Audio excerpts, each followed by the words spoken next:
Hello everyone, welcome back to my channel. My name is Chawanne Burns. Please click that like button and that subscribe button.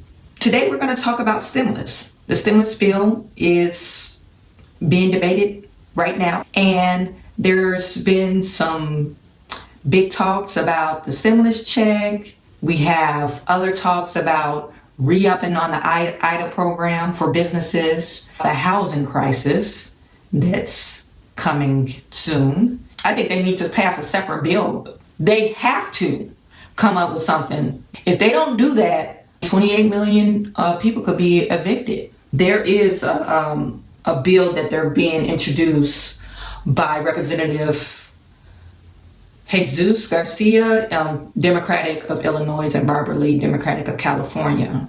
This bill is to protect renters from Evictions and Fees Act. It should extend the moratorium from July the 25th, 2020 to March the 27th of 2021. It substantially covers all renters, so it's just an amendment to the bill. The $600 unemployment check, which was the pandemic unemployment assistance program that the federal government gives you $600 on top of your unemployment check. So unemployment check could range from $300 to $400. Some states are a little bit higher than $400, but on average, they're like $350 to $450 a week. And on top of that, the pandemic unemployment added $600 on a weekly basis. The Republicans, they're saying no, this incentivizes workers going back to work. So they want to decrease that payment. There's been talks about $200 payment. There's been talk about $300 payment. In my last video, I was guesstimating, I was saying like $300 to $400. There's one congressman that he wants to, he wrote a bill supporting a $425 weekly benefit payment for the pandemic unemployment. Okay, so they're going to decrease that. Now, so we know we might get it, but it will be decreased. So that's going to decrease. If you're on unemployment right now, that's going to decrease the amount of cash you have available for your living expenses. That's about $2,800 a month. If you have dependents, how will that impact you? And if you're already behind on your rent, you are probably worried of, hey, they need to hurry up and pass the stimulus bill. The report in June, the unemployment rate versus the housing crisis. The lowest unemployment. They have low rate of unemployment. And when I say low rate, they're like in the 5%. But you still have 17% of the people that can't afford their monthly housing mortgage or rent. You know, this is Idaho. So, I mean, this is going to impact not only rent, it will impact the housing market. I mean, it will take longer to see the effects, but it will impact it. Illinois has 14.6 unemployment, the seventh highest in the nation, and about 1.5 million residents can't afford their monthly mortgage or housing costs. California, they have an unemployment rate of 14.9%. And 25%, and I'm not surprised, 25.9% of people in California cannot afford housing. That's a total of about 5.7 million people.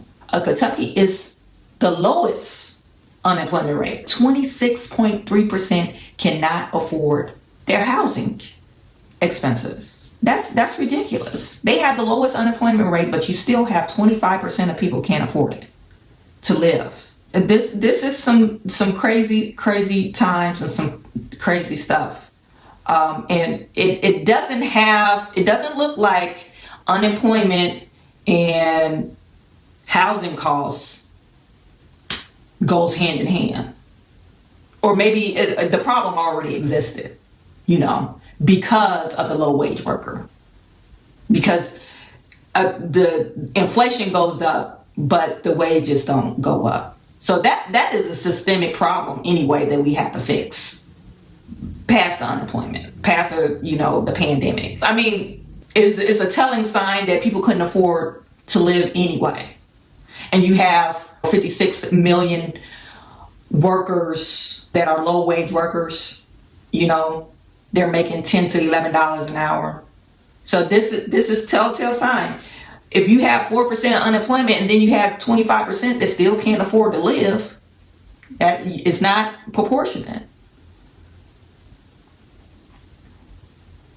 New York has the third highest unemployment rate, 5.7% of unemployment. This is based off of June, and 32% of people, adults, that cannot afford housing. New York housing and California housing is pretty expensive. So I could see that happening. Georgia, 32%, 1.8 million people can't afford to live. Alabama, 35% or 34% can't afford to live.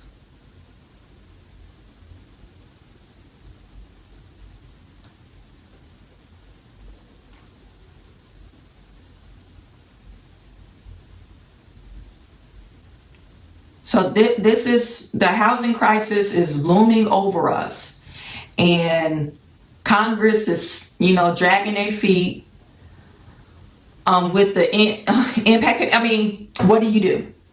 You want the moratorium to be extended, but who are we kidding? If the moratorium is extended, are they going to extend moratoriums to the actual owners that have the property?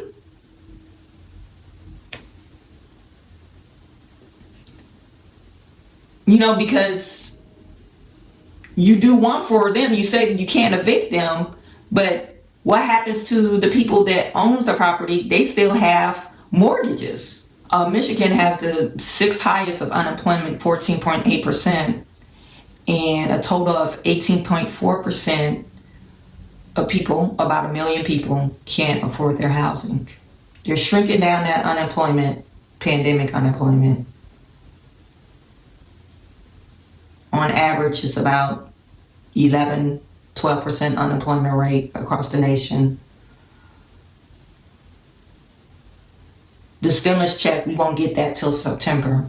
So that's all for your update on your stimulus bill. Please check out, if you haven't received the stimulus check, the first one, and you are a non-filer, you want to check that other video out.